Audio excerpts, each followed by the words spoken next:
It is time for another controversy from Gaijin Entertainment. This comes out of a sort of spiraling event which is a small change on the dev server which includes a series of subset changes which removes a couple of country flags.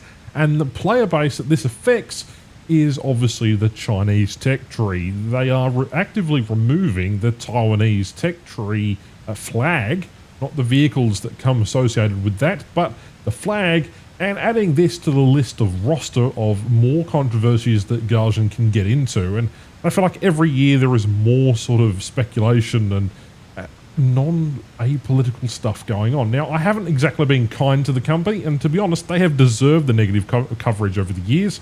The boycotts, the dramas, doing Russian propaganda voiceovers with their former voice actor, and various other things. And if you look back over the history of this particular channel, it's not a great look for War Thunder.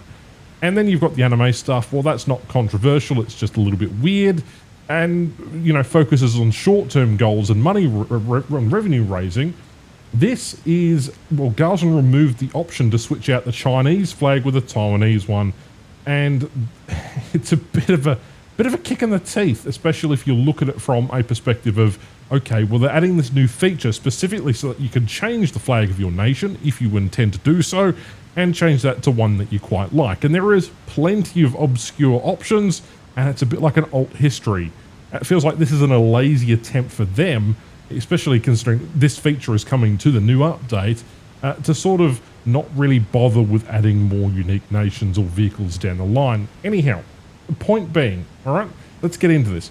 On the latest version of the dev server, which I haven't partaken in because I've been in and out of doctors and everything else, or else I would have covered some of this stuff more properly, there is an option to have your flags changed around. And for the whole entire stat card tech tree and the default tech tree vehicles, they are removing any mention of Taiwanese vehicles, which kind of sucks considering half of the tech tree is comprised of Republic of China vehicles and a lot of the largest subtree in the game.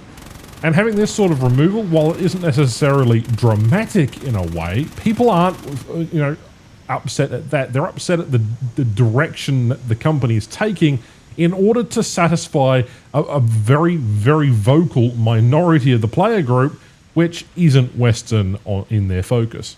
I have to be very careful with the wording. I don't want to specifically offend anyone, but there is a certain subset of group of players which are making the game intolerable.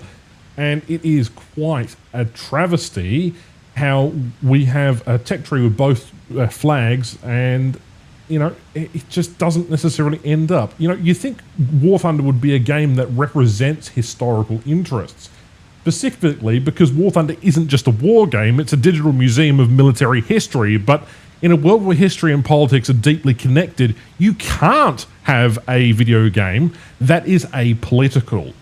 You're adding a lot of vehicles, specifically they're getting a new Apache apparently, and they're getting an Abrams, and you kind of think, but why?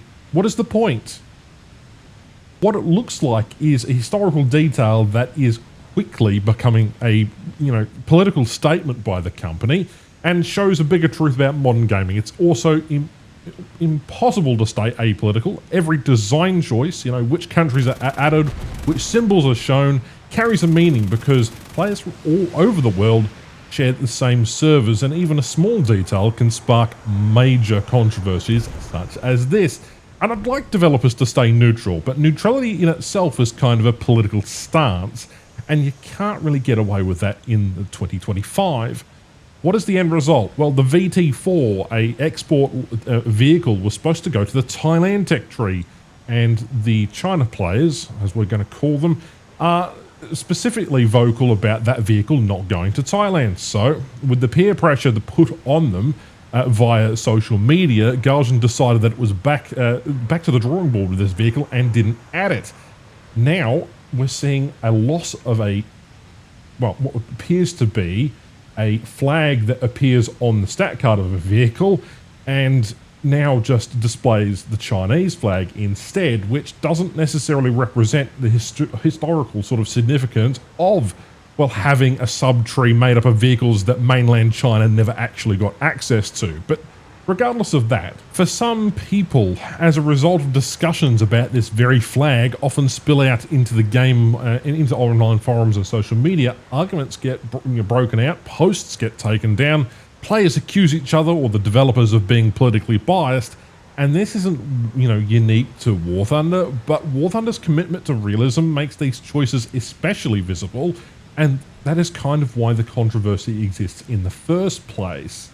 Now, it also shows in the modern era that there is no space that is truly apolitical. Every story, every choice, every flag tells a story about who we are and who we want to be. But in the end, games like War Thunder that remind us that history isn't just museums or textbooks, it's alive, it's contested, and it's being played out one flag at a time. And I really feel bad for Gaijin. It must be hard to make a video game with multiple modern nations and have over 2,000 vehicles in a military conflict, which many of these nations that are currently at conflict with one another. And, these things should be represented, but it risks financial suicide for the company. And it, without representation might also be financial loss for the company. And not to mention they're combining North and South Korea together into one tech tree, which is an awkward conversation to have. I feel like the progression hasn't necessarily been thought properly, and things that we had, raised concerns about in 2023 and talked about in the boycotts have been either reverted or changes have happened. They're not going to listen to another mass Steam review at negative, press if we go and do that.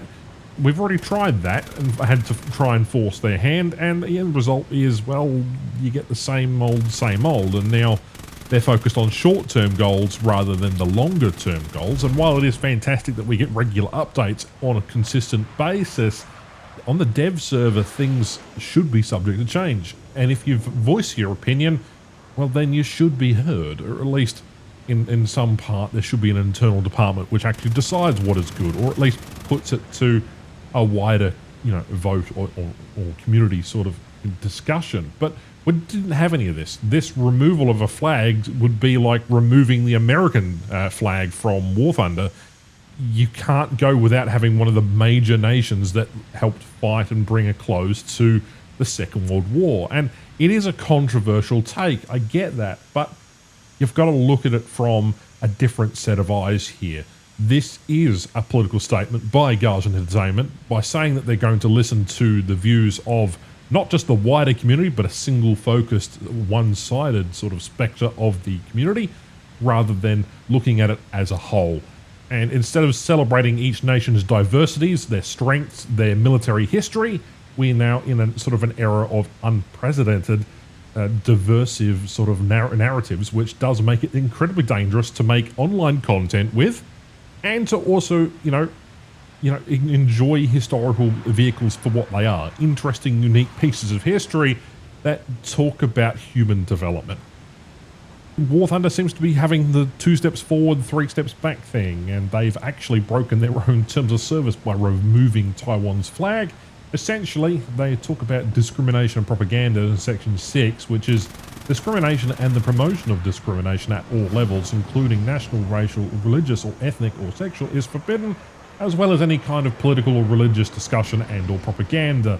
And in having done that, they've basically undone any sort of goodwill, because on the dev server they've basically removed that, which is an act of, well, promoting and, propaganda as well as political in its nature. So, as long as you're getting that sweet anime dollars and you're selling a lot of money to things, I guess people are all right. What do you think in the comments down below? Do let me know.